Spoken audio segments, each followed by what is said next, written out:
Fala pessoal, beleza? Vamos começar mais um podcast aqui. Esse já é o número 91, eu ia falar 21, não sei porquê, mas é o 91. Eu sou o Alexandre, vou conduzir essa conversa aqui com vocês mais uma vez. Antes de a gente começar, vale lembrar vocês de seguirem a gente nas redes sociais. O Instagram vai ficar rodando aqui, não tem desculpa pra vocês não pararem aí, minimizarem, curtirem a gente no Instagram, ver quem vai vir nas próximas semanas, as novidades, curtirem os cortes e assim por diante.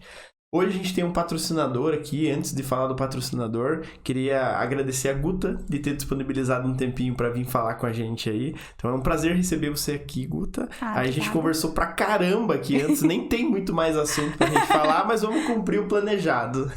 Vamos tentar, né? Ver o que é esta. É um prazer receber você aqui. Obrigada a vocês pelo convite. Vai ser muito legal a nossa conversa, tenho certeza. E sigam a Guta também, aproveitem pra seguir. Mas, segundo ela, o Instagram dela não tá muito bem organizado. Boatos, tá? Eu não entrei lá pra checar, mas vocês podem conferir. Mas você vai arrumar o Instagram, não vai? Vou arrumar. A Guta vai arrumar o Agora Instagram. Agora eu vou ter que, né? Agora não tem como, né? Você tem até... A gente tá gravando aqui no dia... Não vou falar qual, mas até o dia 27 você dá tempo de você arrumar, se você quiser. Tá. E hoje a gente tem um patrocinador aqui, que é a Bali, que aposto que vocês conhecem ali na Iguaçu. Trouxeram até alguns itens aí. É uma loja que tem bastante item solto, principalmente para ambientação. É muito bacana, né? Para deixar os ambientes mais bonitos. Não deixar só aquele monte de móveis sem uma coisinha, um detalhezinho em cima, para dar um ar mais aconchegante no ambiente. Até você pode falar um pouquinho da Bali, que provavelmente é parceira. Isso, a Bali, né? É bem parceira na parte de ambientação. A gente vai lá, pega os objetos, né, fotografa, e às vezes os clientes querem ficar com as peças. Então é interessante isso, né? Porque a gente põe lá e o cliente, nossa, que legal, não sabia que ia ficar tão legal tal objeto. E aí a gente nem leva embora de volta pra loja, a gente deixa lá, porque o cliente só passa o Pix e tá tudo certo. Eles são bem parceiros. Ambientação é um item bem importante, assim, na hora de fotos é super importante, mas pra você ter também, né? Porque se ficar sem nada em cima, nada decorativo, fica um ambiente meio, parece que tá faltando alguma coisa, né? E às vezes o cliente tem uns objetos que não ornam tão bem, daí às vezes a gente esconde e coloca os bonitinhos ali. A gaveta fica cheia de objeto ali, escondidinha, a gente coloca uns objetos mais bonitos. Esconde as toalhinhas de crochê das senhorinhas, aquelas coisas, e coloca só o bonito. Show! Mas então é isso, pessoal. O Instagram da Bali vai ficar passando aqui. Quem não conhece ainda, recomendo entrar lá no Instagram e dar uma olhada, vocês vão ver que tem muita coisa, mas muita coisa mesmo. E vale a pena acompanhar lá as novidades que eles têm. Agora a gente pode começar o nosso podcast aqui. Nossa, falei malucamente aqui da Bali, hein? Mas eu acho muito legal a loja. Você passa na frente, tem tipo... É grande, é alto. É um pé direito duplo, né? Pé direito duplo, tem bastante coisa lá. Então é uma loja que vale a pena passar vale muito a conhecer. Guta, obrigado de novo por ter vindo aqui. Imagina. Agora você pode falar um pouco sobre você. Então... Agora é a parte difícil, né? É a parte difícil, né? Falar sobre quem a gente é. Eu sou a Guta, sou arquiteta urbanista, já tô formada há 13 anos. É tempo, né? 13 anos, passa. E trabalho como né, com escritório, assim, acho que já uns... Meu Deus, não sei te dizer, acho que uns 7... Menos que 13. Menos que 13. O Cal agradece. O Cal tá pago desde quando me formei, né? Não tive como fugir. Mas eu trabalhei em outros escritórios, até pra ter experiência, né? Porque eu achava, assim, uma loucura. Alguns colegas, quando se formaram, abriram um escritório. Eu falei, meu Deus, mas como é que vocês vão abrir um escritório sem ter... A gente fez estágio e tal, mas o dia a dia do cliente é totalmente diferente, né? E aí eu quis trabalhar em vários escritórios pra ter essa experiência. Quando eu me senti preparada, daí eu abri meu escritório. Nesse meio tempo também trabalhei no estado, trabalhei em outras áreas e... Mas outras áreas não, tudo dentro da arquitetura, né? Mas outros ambientes, assim. E foi bem interessante que tudo agrega, né? Na verdade. Então... A arquitetura sempre fez parte da tua... Você sempre quis ser arquiteta? Então, na verdade... Você queria ser gamer, sei lá, alguma coisa assim. Na verdade, assim, a primeira coisa que eu penso de profissão, eu queria ser professora. Eu gostava de dar aula para as minhas cachorrinhas. Eu tinha um quadro negro e eu dava aula para elas. E aí, em algum momento, eu pensei que eu queria seguir na carreira de veterinária, porque minha mãe era veterinária, tinha uma clínica, mas, tipo, não é pra mim, assim, não vai. E aí, quando eu fui me dar conta do porquê que eu escolhi a arquitetura sempre esteve na minha vida. Quando eu tinha uns mais ou menos 5, 6 anos, eu queria ir conhecer banheiros. E aí eu pedia pra ir no banheiro, às vezes a minha mãe pedia pro meu irmão mais velho me levar, ele ficava lá esperando, tipo, e aí, pronto? Eu só queria vir olhar como é que era, tal. Eu ia pra olhar o banheiro. Aí louca do banheiro. A louca do banheiro. Eu ia nos restaurantes, eu queria ir no banheiro. Eu não queria usar o banheiro, né? Eu queria... Não era nem número 1, nem número 2, era número 3, que era observar o banheiro. Eu queria ir ao banheiro para olhar como era o banheiro. Caramba, e daí... mas banheiro? Banheiro. Sei lá, qual que era a pira do banheiro, mas era banheiro. E aí eu gostava de ir nos restaurantes, porque restaurante sempre tem um banheiro bonito, né? Uhum. E aí meu irmão ficava esperando, tipo, veio só pra olhar banheiro. Ele tirava sarro de mim, que quando eu falei que eu ia fazer arquitetura, ele falava que eu ia ser arquiteta do banheiro. E aí... né, passou isso, daí começou a ir na casa das pessoas, né? Eu queria ir na casa das pessoas pra ficar olhando o banheiro, que daí eu acho que comecei a gostar dos banheiros dos restaurantes e comecei a ir querer na casa das pessoas. E daí depois disso, depois de um tempo, tive uma fixação por aqueles panfletos de empreendimento, sabe? Uhum. Adorava pegar, daí eu ficava pensando, não, mas... se abrisse mais aqui, assim, eu não pensava ainda em... Tecnicamente, em abrir, né, conceito aberto e tal, mas eu pensava, esse quarto é muito pequeno, tinha que ser um pouco maior, não cabe uma bancada de estudos, né, que eu pensava assim, se eu fosse morar aqui, tipo, não ia ter lugar pra isso, não ia ter lugar pra aquilo, e eu ficava naquela de ficar olhando as plantas e... Chegou a mandar algum e-mail ou contactar alguém pra mandar a tua ideia ou não? Nunca mandei, mas eu ficava... Nunca falei pra ninguém até, eu acho que eu ficava sozinha ali... matutando ali, tipo, nossa, que projeto bosta. Tipo, nossa, podia ficar não morava melhor aí nem que fosse de graça. não tanto assim, né? Mas eu ficava olhando as... É que os folders, esses folhetos sempre são muito bonitos, né? Aí, tipo, as imagens são os renders, assim, já eram, sei lá, antigamente, uma época, já eram super realistas. Sim. Hoje em dia já estão absurdamente reais. Sim. Então você olhava, nossa, lugar legal, tipo, o terreno não tinha nada a ver, os terrenos do lado cheio de prédio, era numa paisagem maravilhosa, verde, assim. bonito, né? Não, eu sempre acho muito bonito isso também. Eu olhava e falava, nossa, 3 quartos, 4 quartos, nossa, que legal e tal. Isso, mas a questão do banheiro, chegou uma época que parou, simplesmente? Acho que parou. Eu acho que passou, assim. Daí, Enjoou, na verdade, não sei se enjoou ou se alguém falou assim, para de ficar indo pros banheiros pra ficar olhando, sabe? Você tá fazendo a gente passar vergonha, Guta, por favor. Eu acho que foi, tipo, isso, assim. É. Porque eu ia e eu ficava assim, tipo, não... E você lembra de algum banheiro, alguma coisa assim que... Você lembra de algum banheiro, assim, que te chamou atenção e tal? De alguns de restaurante, assim, mas que restaurantes que eu continuei frequentando, assim. Então... Tem um restaurante que é chinês, o Hao Kwao, não sei se você conhece, na Princesa Isabel. Eu já ouvi falar, mas não... Aquele eu gostava muito de ir. Não lembro como ele era naquela época, que ele já passou por uma reforma. Você gostava de ir no banheiro? Mas eu gostava de ir no banheiro. É sério? Dele. Desse É. restaurante. A gente ia bastante bem lá. Diferenciado. Diferenciado. Esse é um que eu lembro, assim. Eu lembro de um banheiro, até hoje, que é 2 banheiros. Tem um banheiro de um restaurante lá em Toledo, que é um restaurante chamado Pantanal. É muito bom, quem for da região aí, recomendo pra caramba. Peixe, nossa, maravilhoso. E esse era um banheiro meio temático, assim, nossa, muito legal pra região, porque não tinha nada parecido. Daí eu lembro mais ou menos disso.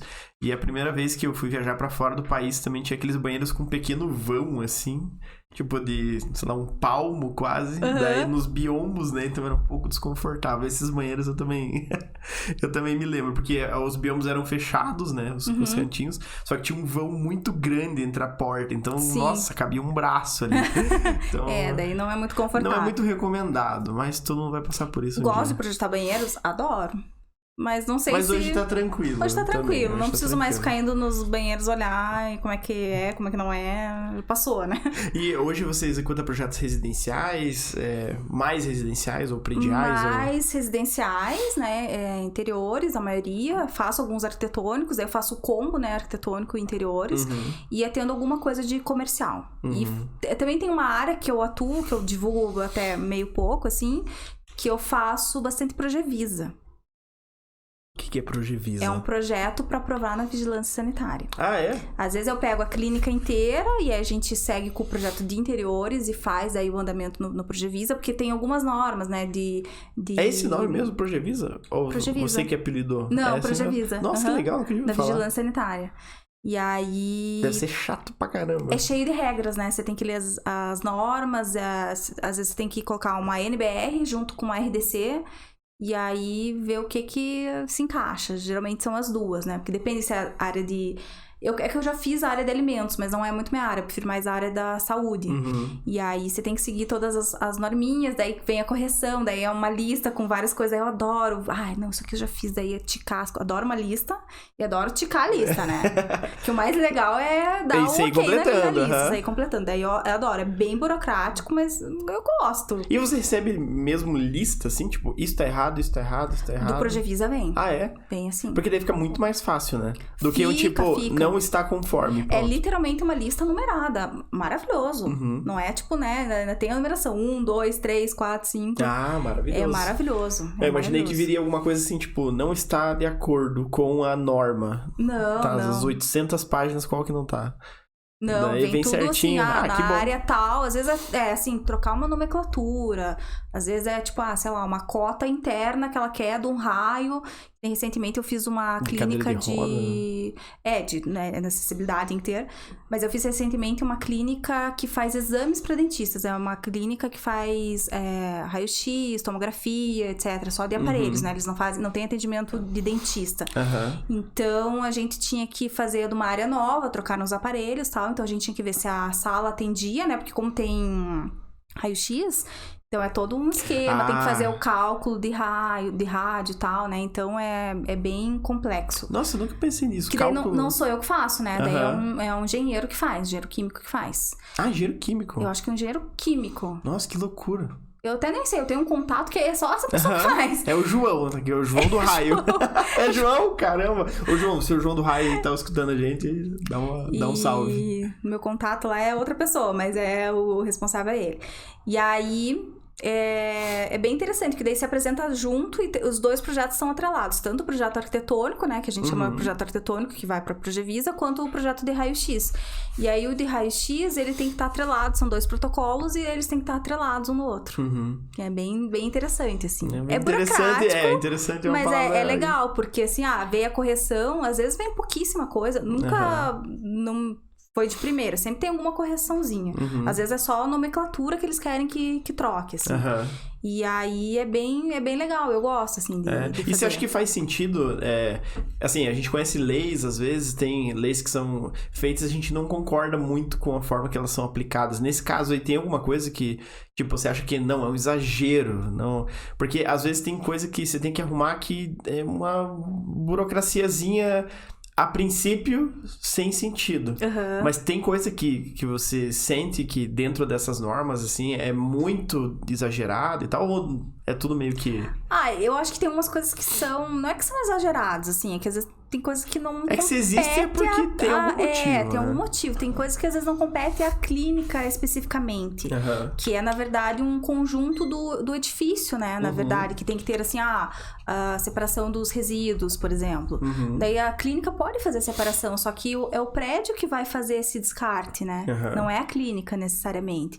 E aí, geralmente, é em edifícios. Então, daí dá umas divergências daí ali. a gente tem que pedir pro condomínio se adequar, muitas vezes. Nossa, sério? Sério. Caramba. E aí, às vezes, eles querem que o local seja totalmente acessível. E, às vezes, assim, o prédio não permite, é um prédio muito antigo, a gente não consegue mexer na prumada, é complicado, assim. E daí, não faz? Simplesmente? Daí não faz. Caramba. Não faz, ou tem que, se der, a gente adequa. Essa última clínica, a gente adequou o prédio é mais ou menos acessível, assim, não é super acessível, mas ele tem uma rampa quando precisa ir algum cadeirante, né? E daí a gente teve que adequar. A clínica toda já é adequada, mas a gente não tinha um banheiro adequado. Então a gente teve que adaptar, reformar todo um banheiro. Fácil daí. É mais fácil. Porque, às vezes, quando a gente tem uma lista muito grande tem que seguir orientações, tipo, a Anvisa, tem um outro órgão, vigilância sanitária, essas coisas assim. É a mesma coisa? Então, desculpa aí, pessoal. Mas quando você tem que seguir essas normas... Não tem algum outro órgão regulador, assim? Porque a Anvisa e vigilância sanitária, elas cuidam, independente de alimentos, essas coisas. Alimentos, saúde... Tudo relacionado passa por esse órgão. Tudo passa por eles. Às vezes tem uma lista que você recebe e tem que fazer tanta adequação micro lá que, putz, toma um tempo do caramba e você não consegue ver o uso naquilo, né? Tipo, sei lá, que nem você falou, uma cota, sei lá o quê. Mas às vezes essa cota aí, você falou pra saber qual que é o raio, pra ver se passa alguma coisa. Pra ver o raio, às vezes tinha um aparelho lá novo e o aparelho tinha que ter 1,5 metro do raio. Daí, tipo, tava ok a sala. Mas ela quis que eu colocasse uma cota dizendo que tava ok, assim, sabe? Entendi. E tem que se adequar, né? Não adianta. Se vai passar por alguma avaliação, algum ok de alguém, ou se precisa desse ok pra avançar com obra, você tem que fazer, né? Tem que fazer, não tem outra opção. Então, dessa é uma parte bem interessante, que a gente acaba daí fazendo o projeto de reforma, daí a gente atrela com o Progevisa e aí vai, assim. E residencial já não tem isso, né? Não. Residencial tem as normas, mas daí já são tão clássicas que... Você faz na tua casa do jeito que você bem entender, né? Garantindo que não vai cair, garantindo que... Sim. Né? Daí já é mais fácil. Sim. Você acha mais fácil um do que o outro ou não tem essa... É que o Progevisa é mais burocrático mesmo, né? Mas eu gosto da listinha. Quando vem a listinha e adequar a listinha, eu gosto. É tipo um jogo de 7 erros, né? Opa, vamos ver aqui. Vamos ver. E daí tem coisas que, assim, às vezes é mais de procedimentos, que tem que ter uma adequação e tudo certo, assim, não é tanto de projeto, sabe? E geralmente a gente tá adequando, assim, algum lugar, né? Então...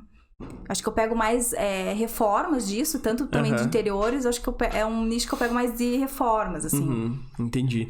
E voltando lá do passo que você falou que depois que você se formou, você trabalhou em bastante escritórios. Sim. Você ficou bastante tempo trabalhando em escritórios até conseguir abrir o teu. Conseguir não, ter a vontade, assim, não sei como é que a gente pode chamar isso, a coragem, sei lá. Porque você falou que era muito difícil, você achava meio loucura abrir o escritório. Eu achava loucura. Depois de formada, assim, eu falava, não, eu não tenho experiência, não tenho cliente, como é que eu vou abrir uma portinha e dizer, oi, tô aceitando projetos, né? Venham. E o que fez dar o clique, assim? Tipo, não aguento mais.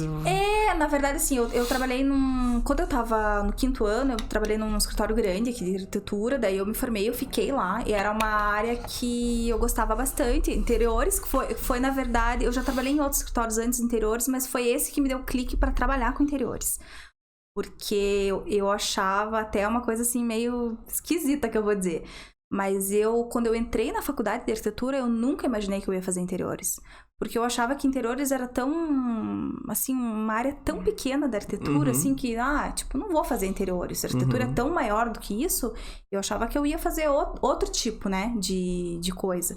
E, na verdade, aí eu trabalhei nesse escritório, foi nesse escritório que eu me encantei pelo interiores. Ah, é? É. Porque na faculdade, a matéria que eu mais gostava era de urbanismo. Mas eu não... Sério? Gente, tá aqui uma pessoa, então essa pessoa que vocês têm que conversar, que adorava urbanismo. Adorava. Nossa, eu ia super bem no urbanismo, adorava.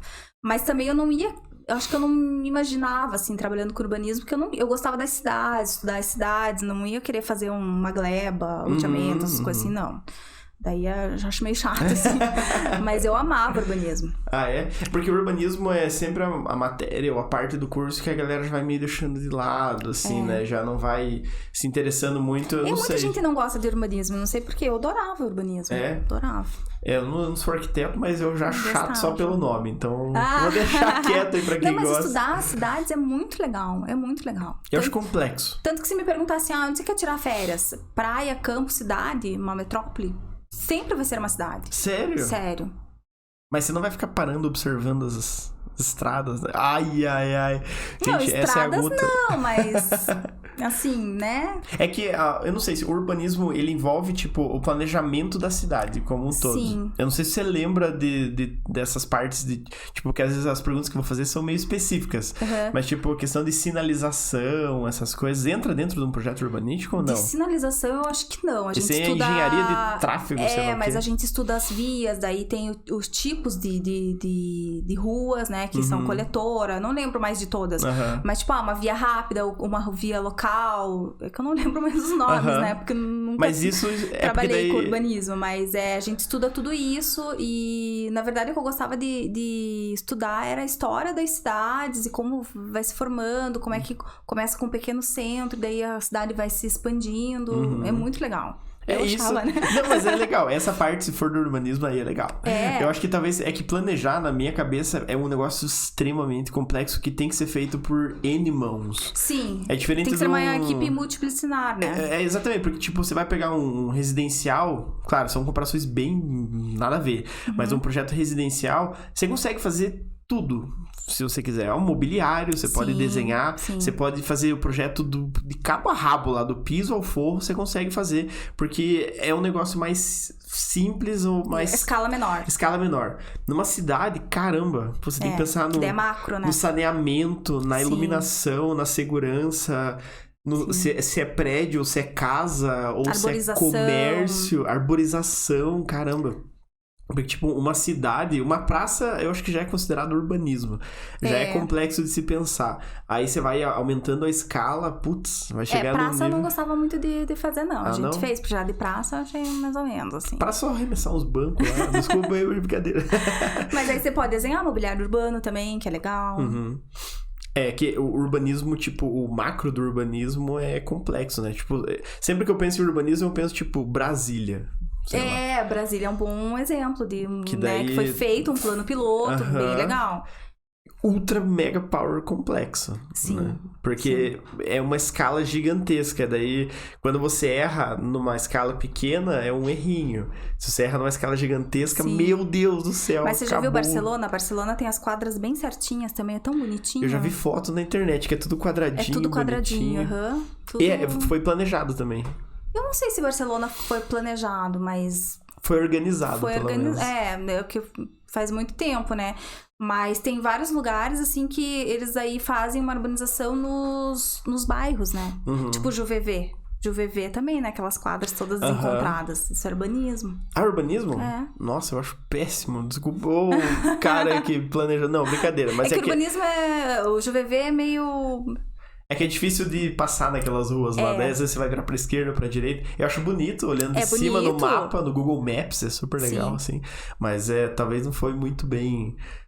É que cresce muito também, né? Eu acho que no urbanismo esse é um dos detalhes muito importantes também, que você tem que pensar em como que isso vai se comportar com o tempo, né? Sim. Que uma casa ou um projeto de interiores, ele pode ser reformado daqui 5, 10 anos, vai afetar lá 2, 3, 4 pessoas. Sim, mas só uma os moradores, cidade, né? só os moradores. Cidade... Se uma cidade, um bairro, que quando vai crescer, às vezes desenfreadamente, você não imagina que vai valorizar uma região, que vai superpopular uma região, às vezes muda...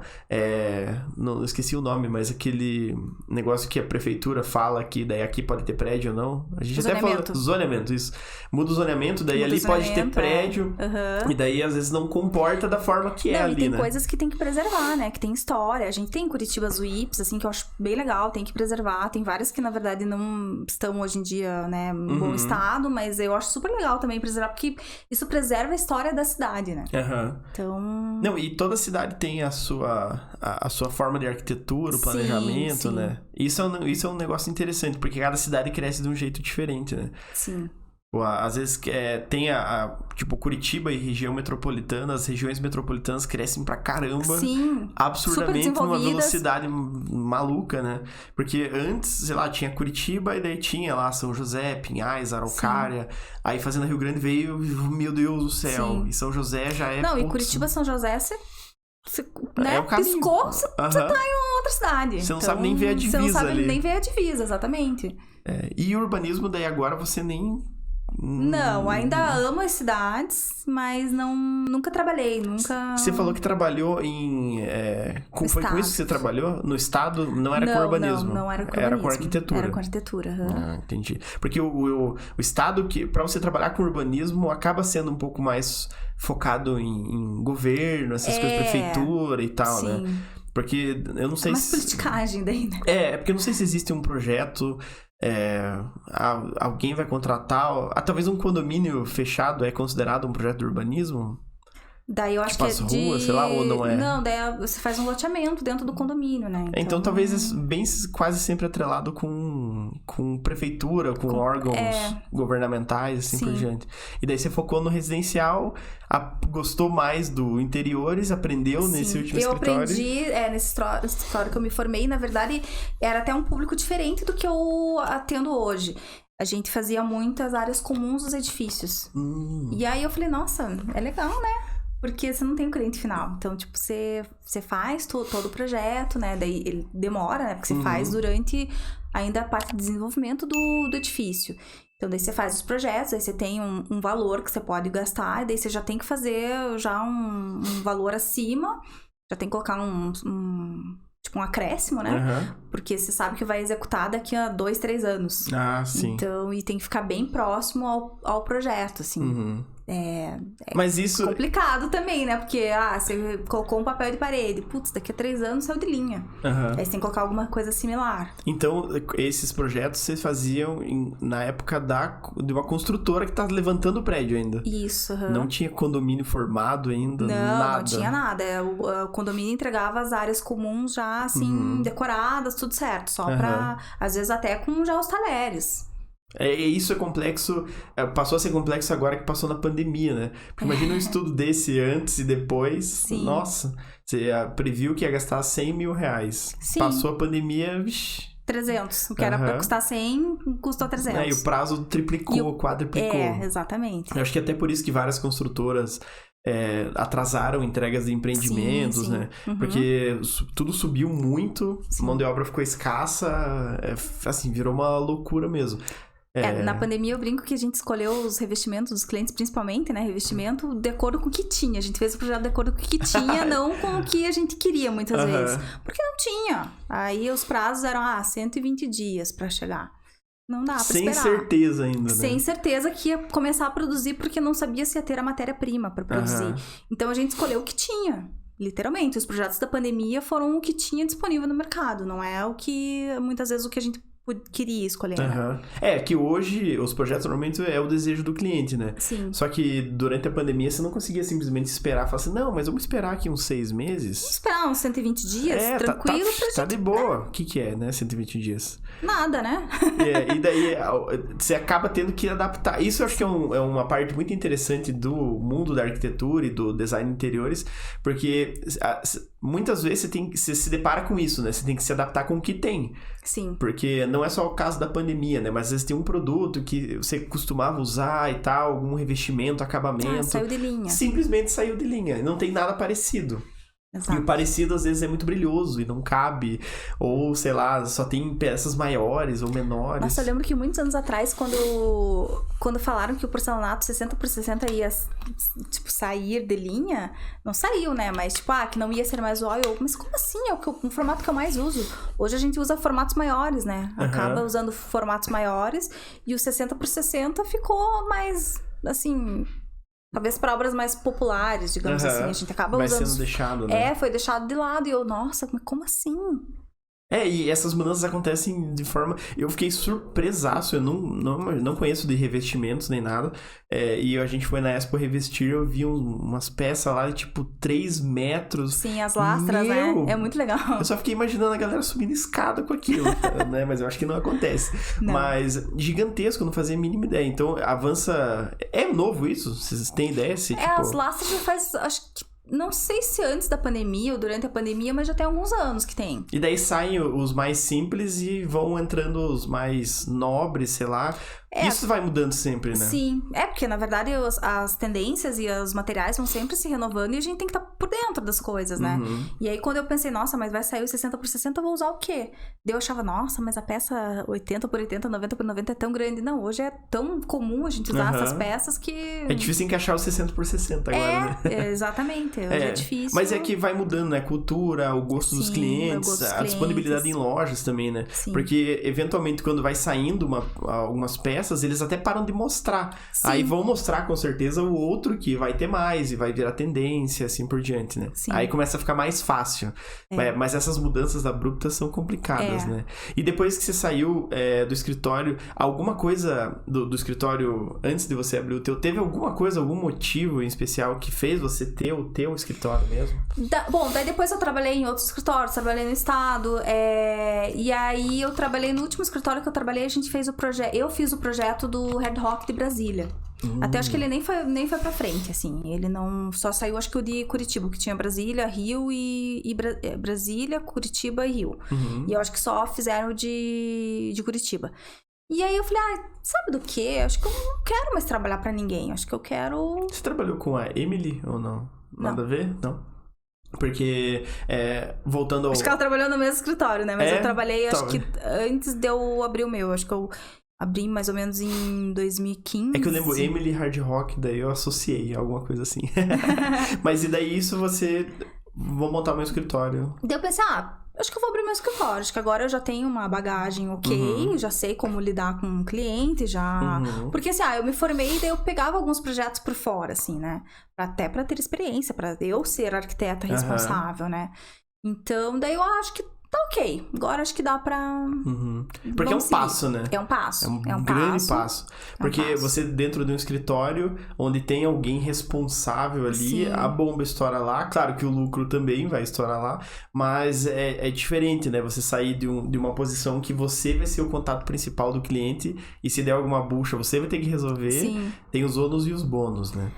Daí eu abri meu escritório, daí eu tinha um escritório físico, daí meus clientes não iam no escritório. Eu recebi, acho que, sei lá, uns fornecedores que foram lá me visitar, levar algum catálogo e tal. E aí eu lembro que o escritório foi assaltado. Sério? E aí eu falei, putz, pensei. E aí, em 15 dias entraram de novo no escritório. Nossa. Que na época levaram computador, impressora, trena, né? Trena? Caramba. Trena laser, que na época era caro. Hoje não é mais tão caro, né? Mas na época era caro. Daí levaram notebook e tal, um monte de coisa. Daí eu fiquei pensando, putz, né? E agora? O que eu faço? E aí, eu lembro que em 15 dias entraram de novo. Eu já tinha tirado daí, assim, minha impressora 3, que era gigante, e não conseguiram levar, né? E aí, algumas coisas que ficaram. Mas, assim, o eletrônico foi tudo, né? E aí, eu fiquei pensando, o que eu faço, né? Será que eu vou pra uma sala comercial? Depois, vou trabalhar em casa. O cliente nunca vai na minha casa, porque eles sempre querem ir. Se ele não vai no escritório, na minha casa que ele não vai. Na minha casa que ele não vai, né? E aí, os meus clientes, eles têm, assim, uma particularidade que eles gostam que eu vá até lá. E aí, eles gostam de me mostrar, porque eu quero assim, que é assado, não sei o quê, eu quero mudar isso, quero mudar aquilo. E mesmo nos comerciais, acho que eles, na correria do dia a dia, eles gostam que eu vá até eles. E aí, eu falei, sabe do que? Então, acho que ok. E aí, eu trabalho no home office e adoro. Acho bem tranquilo, assim. Não, e o legal é que você conseguiu ter essa sensação, né? Tipo de... Não preciso. Não preciso. Porque às vezes é uma coisa que fica batendo na nossa cabeça e não, mas putz, tem que ter, meu sou arquiteto tem que ter, sou arquiteto tem que ter meu espaço físico, tem que ter meu endereço. Talvez em algum momento que eu queira, sei lá, ampliar a equipe e achar que tem que ter um espaço, talvez eu volte a ter um espaço, senão... Mas a pandemia até trouxe isso pra nós, né? Tipo por mais que você queira expandir, eventualmente você não precisa do espaço físico, eu aprendi né? na pandemia a apresentar projeto online, que agora eu não preciso mais apresentar pro cliente. Porque antes eu ia, o cliente gostava que eu fosse até lá. Daí eu ia com o iPad, com as imagens, ficava mostrando as imagens. Não, agora eu apresento pelo computador. É bem mais fácil, não preciso levar nada, não preciso desmontar nada e é a mesma coisa. Eu preciso mudar de cômodo, na verdade, né? Porque eu chamo os meus estagiários lá, mas eu tenho 4 calopsitas. 4 calopsitas? 4. Na verdade, eu entrei no esquema de pirâmide, agora eu tenho 8. Putz! É que nasceram 4 filhotinhos. 4 micro-calopsitas. Tem 20 dias agora, os bebezinhos. E aí eu tinha 4, que já era um exagero, né?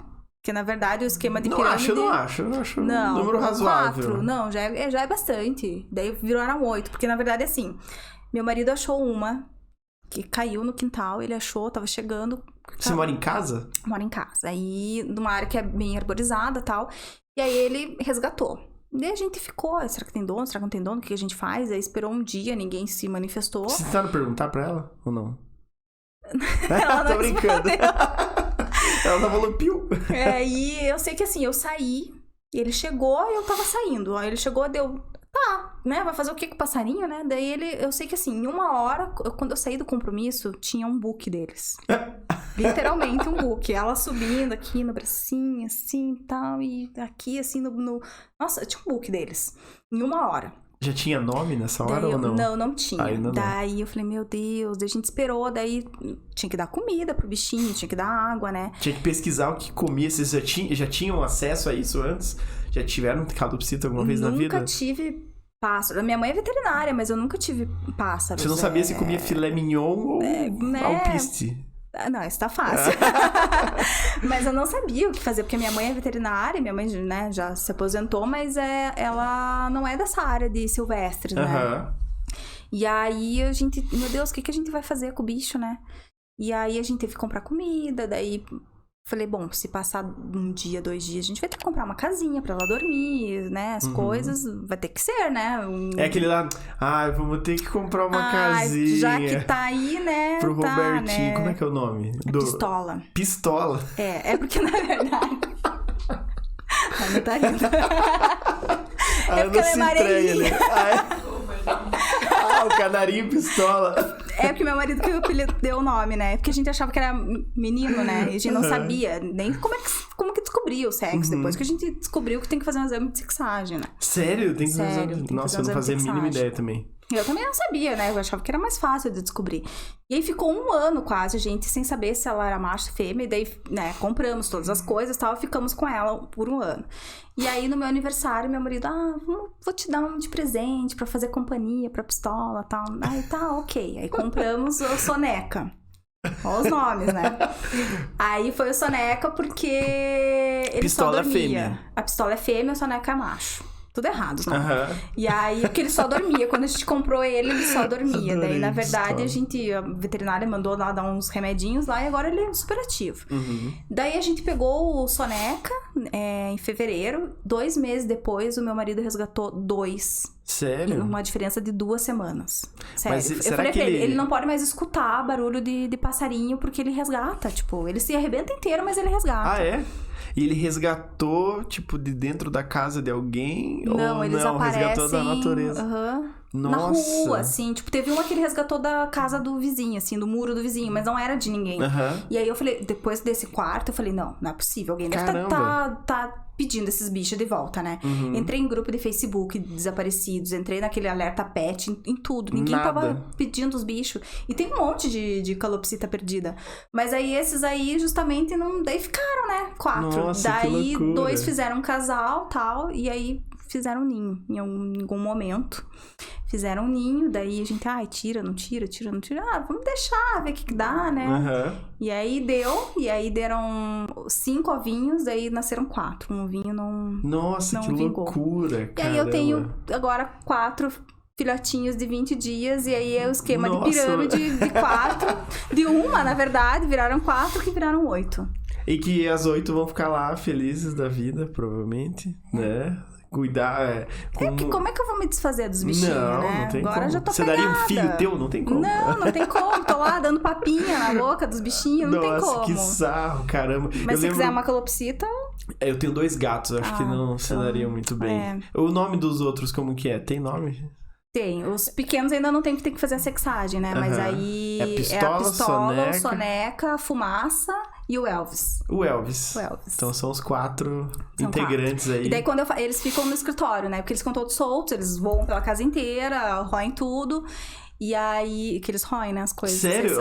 Ó, eu não faço a mínima... Eu tenho experiência 0 com passarinhos. Eu também não tinha, mas eles adoram ver as coisas. E a pistola, assim, é a minha estagiária número 1. Ela vai lá ver se eu tô mexendo no 3D, ela dá palpitar, ela... Sério? Vai. Caramba. Porque eu sei que calopsitas em si é a do topetinho, né? Sim, Elas são super amorosas, né? São. E são super inteligentes. Você não acredita que um passarinho é tão inteligente. É um papagaio 2.0. Tipo, é um pouco diferente do papagaio, mas é super... Eu acho que é 1.0, né? Porque o papagaio é grande, então você tem é verdade. Mas é um pet, basicamente, né? Porque você senta, capaz deles irem junto lá e tal. Aí se eu atendo o telefone, eu tenho que sair do escritório, porque daí eles querem falar mais do que... Daí o Soneca quer cantar, ou o Elvis quer cantar, daí não dá pra atender a ligação, assim, daí eu tenho que sair. E eu já tentei fazer uma reunião de lá, assim, já vi que não dá. Assim, não dá. Daí a pistola quer roer minhas coisas, aí querem voar no meio da reunião, não dá pra apresentar projeto assim. Eles roem o quê? Eles roem como, assim? Tipo, eles simplesmente roem? Ficam roendo um sofá papel. ali, Tipo, tem um papel ali, estão roendo, um papelzinho. Caramba. Roeram uns livros meus, aí tive que tirar, Cuidar com o dinheiro em cima das mesas lá. Ainda bem que ninguém pensa o dinheiro, né? Mas os papéis, eles roem. Assim. A maior relação que eu tenho com passarinhos, eu lembro uma obra que a gente executou em 2015, tinha um eletricista que ele era viciado em canários. Nossa. E ele era DJ e eletricista. Então, eu só lembro dessa história por causa disso. Mas essa é a maior relação que eu tive. Porque ele falou, não, porque eu tenho 2 canarinhos lá, eles são muito gente boa e tal, eu converso com eles. Por isso que eu perguntei se você conversou. Perguntou o nome da pistola antes, né? Porque às vezes vai que ela... é a Franciele, não sei se é uma Franciele, mas ele falou que conversava com os canarinhos e tal, e daí eles viviam soltos e não sei o que, era maravilhoso. Daí eu nunca mais falei com ele. Mas essa é a minha relação com passarinhos, não tenho basicamente nenhum feedback. Eu nunca pensei em ter passarinho, na verdade. Mas daí surgiu, daí foi surgindo e, né, estamos lá no esquema de pirâmide. E hoje tem uma tatuagem nas costas, né? Cheio de calopsita. Não, mas é legal, né? Você tem cachorro, gato, alguma coisa assim? Eu sempre tive animais, né, por conta da minha mãe ser veterinária, mas sempre tive cachorro, mas hoje a gente tem uma cachorra, mas fica fora de casa, né, ela não fica dentro. Mas tranquilo, assim. Eu até falo que eu quero um cachorrinho pra ficar dentro de casa pra ser cavalo das minhas calopsitas. Quero pôr ela em cima pra... Eu acho que vai virar uma diversão, né? Vai, porque né? 4 adultos mais 4 nenéns ali. Ó, esse aqui é um tour pela casa. São tour pela casa. Filmar, colocar uma GoPro. Tipo isso. Eu não sei nem de como que a gente chegou nesse assunto aí, mas eu achei interessante. E um outro assunto que eu ia até perguntar pra você, que você falou que foi assaltada lá, o escritório antigo, né? Que você não tem mais. E você não pensou em nenhum momento em ligar lá pro Linha Direta e denunciar esses... Não. Eu não sei se vocês sabem, gente, mas vou revelar aqui. A Gu ter viciado... Como é que é o nome do... Crimes Reais. Crimes Reais. Podcast de Crimes Reais. A Gu tá viciada em séries de coisas pesadas, assim. É que eu sou muito viciada em podcast, assim. Eu gosto de trabalhar escutando podcast. Então, eu vou escutando de tudo. E aí, eu sei lá, em algum momento, eu acho que provavelmente na pandemia, caí na categoria Crimes Reais. E aí, gostei, né? E ficou. Fiquei. Hoje você conhece todos os criminosos... Quase todos, assim. Quase todos não, né? Mas... Quase todos. Deixa eu ver aqui no meu celular. Casos, assim, sei alguns casos. E esse é um... É que daí eu pego um podcast, deu uma maratona, assim. Nossa! E vai, assim. Eu acho que eu só não escuto podcast quando eu tenho algum... Você tem foco? Quando eu tenho foco eu gosto de escutar podcast. Eu gosto, quando eu tô criando, eu gosto de escutar uma playlist variada, assim, que daí eu gosto... Pistola cantando, coisa assim. Quase isso. Aí vai. E aí eu gosto, mas aí eu me empolgo, que às vezes eu começo a cantar, daí meu marido trabalha no mesmo ambiente e daí ele reclama, assim, tá cantando demais, daí eu... E esse é um costume que você já tinha antes, tipo de pandemia, consumir podcast e tal, ou não? E eu acho que foi durante a pandemia que eu tive essa mania, assim, de escutar podcast. Porque hoje eu escuto muito podcast. Até meu marido fala que 90% do dia eu tô de fone de ouvido escutando uma coisa. É? Porque virou uma sensação, né? Porque tem vários conteúdos e daí você começa a conhecer pessoas. Tipo, o podcast virou a nova novela. Sim. Né? Eu não assisto TV, então pra mim é tudo podcast. Eu gosto muito do próximo bloco, acho que eu já maratonei todos, show. Adoro. Eu escuto alguns de arquitetura, gosto de crimes reais, gosto de relacionamento. Tem um que é ótimo, que tem umas, tipo, fofoca, que eu não inviabilize. Não sei se você conhece. Não, esse é bem legal. Sempre tem umas histórias que você fala, meu Deus, como é que pode? Uma coisa assim, adoro esses. E agora meu marido tá me fazendo escutar uns mais de investimento, de coisa assim, que tô escutando. Teu marido é assim. Advogado, né? Advogado. Nossa, podcast de direito deve ser um saco. Ou não, será que não? Não você sei, já ouviu nunca escutei, não. Como que é o nome do teu marido? Alexandre. Alexandre? Alexander. Se tiver algum podcast de direito aí, você comenta aí, só pra gente ver se é chato pra caramba. Indica. É que o conteúdo direito é muito pesado, né? Muito maçante. Pra nós, meros mortais, aqui a gente fala português. É difícil. Aí quando entra um juridiquês ali no meio, um latim de um lado pro outro. Eu admiro muito advogados, porque essa área pesada, assim, eu acho complexo demais e não entraria de jeito nenhum. Eu falo que advogado não tem amigo. É tipo isso. Mas eu tenho vários amigos advogados. Eu teria 100 calopsitas, mas nunca cursaria direito. Exato. Direito não direito é intragável. Não vai. É muita coisa, muito separado. Mas faz parte, né? Como é importante, né? Antes de eu casar com ele, a gente namorar e tal, eu tinha um contratinho, assim.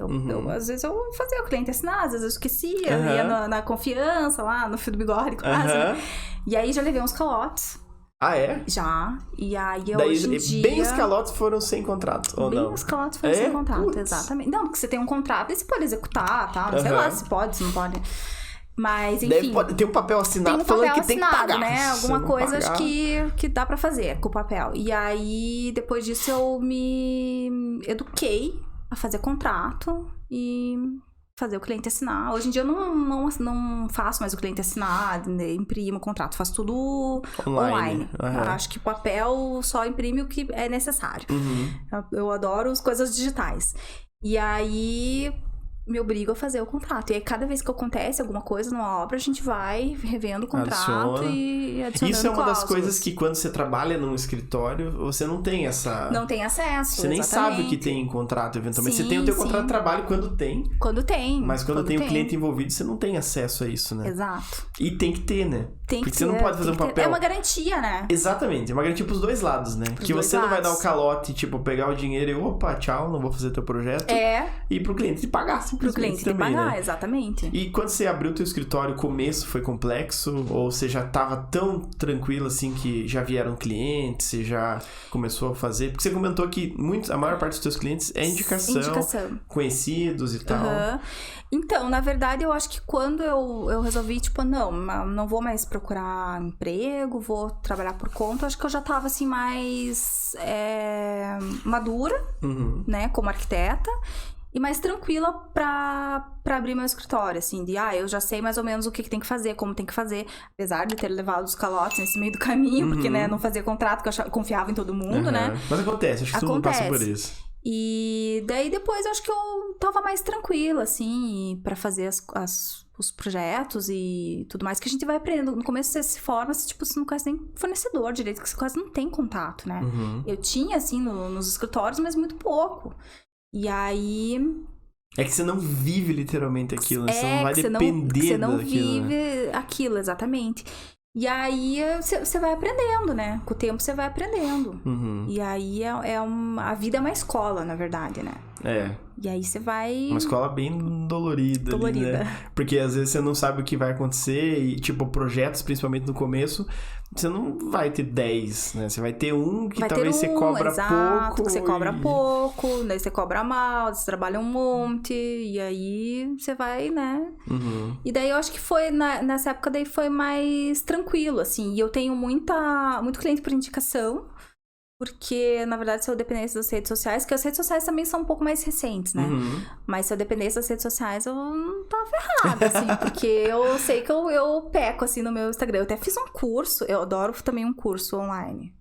Na verdade, eu acho que eu não gosto dele ser tanto online, mas é o formato que tem. Mas, nossa, na pandemia eu comprei tanto curso. Ah, é? Adoro fazer um curso. Mas você fez os cursos que você comprou ou não? Uma boa parte, vamos dizer assim. Os que eram, assim, tipo, aulas ao vivo, assim, eu fiz todos, né? Obviamente. Mas os que, tinha aulas gravadas, assim, eu fiz os que eram mais interessantes e os que eram mais, assim, tipo, preciso aprender isso agora, então vou fazer esse até o fim. Aí eu comprei lá no Instagram, fiz inteiro e não pus em prática. Que daí também não adianta você fazer um curso inteiro e não pôr em prática, né? Que daí você fez só qualquer coisa da vida, conhecimento, na verdade, Daí, esse do Instagram eu fiz e não pus em prática, mas aí... eu esquematizei algumas coisas no escritório, Pra daí ter mais tempo de... Porque, eu vi lá pra contratar uma assessoria. Eu tenho que separar todo o conteúdo. Pô, se eu tiver que separar conteúdo e falar o que tem que escrever de legenda, eu faço, exatamente. Daí eu vou fazer, né? E você comentou que, tipo... a gente até comentou que clientes que voltam é o melhor feedback que a gente pode ter, Sim. né? Porque você fazer um projeto pra um cliente... Você falou que tem uma cliente que está fazendo o terceiro projeto dela. E eu tenho mais de um cliente que eu já fiz mais de um projeto, assim. Então, é bem legal. E uma coisa que é bem interessante, que eu faço... Agora, muitos amigos me procuraram pra reformar apartamento, comprar um apartamento novo, quer reformar o comércio, várias coisas assim. Tipo, eu tenho muitos amigos... Não tenho só amigos que são clientes, mas eu acho muito legal isso quando os teus amigos te reconhecem como uma boa profissional e fazem questão de te contratar, assim. Isso é muito legal. Você pode contratar qualquer um, tipo, o arquiteto você conhece um monte, né? Sempre tem alguém que tem um conhecido, né? Um vizinho, sei lá, alguém na família, assim. E eu acho isso muito bacana. Né? Porque você... Não usando o marketing, por exemplo, que você falou, não prospectando pela rede social. Sim. E conseguir esses clientes que ainda voltam, pô, é muito bom, né? Sim, é muito bom. Porque você executa o projeto e se eles não gostassem do projeto, absoluta certeza que... iam trocar. Bloquear você lá bloquear no WhatsApp já não ia nem E esses clientes que são meus amigos pessoais... É bem interessante porque eles nem chegam a cotar com outras pessoas. Eles falam, não, você é minha arquiteta e vamos fazer. É por isso que você falou que eu enfio a faca nos meus amigos, né? Que horror, não é verdade. Brincadeira, gente, brincadeira. Não enfia a faca, não. Essa relação, você não acha mais complexa de fazer projeto pra amigo ou não tem isso? Pra você é tranquilo? Não tem isso. Não tem isso. Ô, Guta, você é amigona, né, Guta? Pô, podia fazer um projeto pra nós. Não, e os meus clientes, assim, eles não... Que são amigos, eles não pedem desconto, eles não questionam o valor, eles fecham... A gente tem uma relação estritamente profissional. Claro, né? Que às vezes a gente fala, não, vamos fazer assim. Você não gosta disso, vamos mudar. Isso eu sei que te conheço, né? Tem um pouco mais de liberdade, assim. Mas... que bom, né? Super respeitam, é muito legal, muito legal. Eu fico super feliz de minhas amigas voltarem e fazer mais de 2 projetos pra fazer as coisas. É melhor que cliente de fora, né? Se for pensar até. Nossa, muito mais. Cliente de fora já vai esfolar ali, vai... A gente foi jantar, eu tenho um grupo de amigas do colégio e a gente se encontra todos os aniversários pra comemorar. E aí eu tô fazendo projeto de 2 delas, desse grupo. E aí a gente aproveitou no jantar. Então, eu tenho que te falar isso e isso. Uma foi com um orçamento lá que a gente recebeu essa semana, que eu repassei pra ela o orçamento. Eu tenho que ver isso e isso. Eu, então tá. E a gente tava meio longe, eu falei, depois eu sento aí do teu lado e a gente vê. Então, durante o jantar, a gente reservou ali uns minutinhos e conversou. Não, então beleza, a gente vai na semana que vem e vê isso e tal, certinho. É legal, né? É bem legal. É legal, porque quando a gente pensa em fazer projeto para amigo, a primeira coisa que o projeto, seja arquitetura, seja qualquer outra coisa, quando você vai vender um serviço ou um produto para algum amigo, você já pensa, já vai querer rolar aquele desconto, já vai querer um benefício extra ali e tal. Aí quando tem essa relação separada, profissional, é muito legal, muito legal, eu acho muito legal. E você focou em interiores 100% depois que você... Abriu o teu escritório, você faz arquitetônico, interiores, mas interiores ainda é o core de reformas, esse tipo de coisa. A maior parte é reformas. E você acha reforma... Essa é a pergunta que eu faço pra bastante gente, mas eu não sei a complexidade dela. Você acha mais fácil fazer uma reforma ou começar um projeto do zero? Começar do zero. Começar do zero você acha mais complexo? Eu já achei que reforma ia ser complexo eu acho que é mais complexo uma reforma. Porque você não sabe o que vai encontrar. E às vezes você vai tirar lá, tem um pilar, tem uma viga que você não queria que estivesse no meio do caminho. Porque a reforma é justamente isso, né? Dependendo da idade da reforma, sim, é uma caixinha de surpresa. Você pega às vezes um prédio de 20 anos, que não tem nem mais os projetos. Ou às vezes tem e tá lá num... nanquim. tipo um nanquim, emoldurado assim. Quase. E do zero, não. Você faz do jeito que você acha interessante e segue em frente. E você tem recebido bastante solicitações de projeto tipo arquitetônico, esse tipo de coisa? Sim, agora nesse último... semestre, assim, esse começo de 2023, surgiu bastante, assim. É? Porque arquitetônico acaba sendo... A demanda sendo menor, né? Sim. Porque interiores, acho que tem mais fluxo, né? Tem mais gente querendo só mudar alguma coisa, detalhes... Que sejam detalhes grandes dentro de um apartamento, de uma casa, do que construir, essencialmente. Não, e durante a pandemia, nossa, o povo falava, que tô entediado na pandemia, vou ficar vendo live, vou ficar vendo filme, vou fazer isso, vou fazer aquilo, né, não tenho o que fazer. Eu trabalhei um monte na pandemia. Foi, acho que o período que eu mais trabalhei, porque muita gente quis reformar a casa, precisava adequar, precisava trabalhar. E aí não tinha um espaço adequado, teve que, né, se adaptar. Foi bem legal. É que o setor de construção na época da pandemia ferveu, né? Ferveu. A gente nem sabe direito de onde veio as porradas, mas era loucura, né? Era orçamento pra caramba, muita gente mudando, mexendo e fazendo essas alterações. Quem conseguiu aproveitar a onda foi, né? Sim. Agora tá dando uma diminuída e voltando ao normal, vamos dizer assim. Tanto que eu tô há 3 anos trabalhando direto e que eu não tirei férias. E daí esse fim de ano eu tinha uma obra comercial que a gente não parou, né? Dia 30 eu tava trabalhando até 5 horas da tarde. Inclusive, sério? Caramba! Até 5 horas da tarde. Tanto que eu levei uma multa, porque eu achei, parei ali no centro pra ver lá uma obra na clínica. Daí pensei, não vou levar, né? Eu nem vou por estar, tipo, vou ficar 20 minutos. Multa de estar ainda, caramba, de estar. Daí eu pensei, vou ficar 20 minutinhos na obra, só vou checar se tá tudo certo, se precisa de alguma coisa. Era 5 horas da tarde, eu levei uma multa. Putz! Daí, né, eu não ia parar, já ia virar o ano, já ia começar na segunda uma obra. Daí, nesse meio tempo, eu peguei um Covid. Que eu fiquei todo o tempo da pandemia sem pegar Covid, achei que eu ia passar ilesa, não consegui. E aí, tipo, né, tive que parar durante uma semana pra dar uma descansada. Você não queria férias? A natureza trouxe as férias. Eu não quis férias, eu fui obrigada a tirar férias. Não, mas agora, mês que vem, eu tiro férias. 100%. Agora vai tranquila. Mais ou menos, né? Eu vou aproveitar que uma prima minha vai casar fora, daí a gente vai aproveitar e já tira férias. Aí vai uma semana antes do casamento, vai passear, vai pro casamento, e daí fica mais uma semana depois. Essa é a parte ruim de ter o escritório também, né? Porque se você estivesse trabalhando num outro escritório, basicamente você poderia sair tranquilamente. Tranquilamente sem dor de cabeça. Mas agora que o teu escritório não tem simplesmente como falar assim pro cliente, não vou responder porque estou de férias. Né? Não funciona basicamente assim. Eles vão incomodar, né? Vou deixar tudo organizado antes de ir, os clientes já sabem, né? Que estão em andamento, já sabem que eu vou tirar esse período e tá tranquilo, assim, né? Se precisar, tem gente que precisar ir na obra e tal, né? Eu tenho pessoal por aí, mas vamos ver se dá tudo certo, né? Você sempre fica pensando, né? Sim. Você não consegue desligar, né? Não consegue desligar. É difícil. Não consegue. É bom que você tira esse tempo agora, daí dá uma relaxada, vai dando uma desligada querendo ou não, né? Aproveitando. Vamos ver, né? Não, vai dar certo. Mas, Guta, foi muito bom ter falado contigo. Basicamente é esse o podcast. Agradeço você ter tirado um tempo pra conversar com a gente, dividir alguns segredos, contar dos teus 4... Nem te contei todos os segredos. Mas isso vai ficar pro episódio 2. Em off. Porque a gente tava falando de um arquiteto aqui. Não, tô brincando, a gente não tava falando de ninguém, tá? Mas se vocês quiserem... aproveitem e já sigam a Guta lá no Instagram. Pra conhecer os projetos dela e também para entrar em contato caso precise de alguma coisa. Não esqueçam de seguir a gente lá nas redes sociais também, no Instagram, no YouTube e assim por diante. E a gente fica por aqui. Até a próxima. Tchau, obrigada.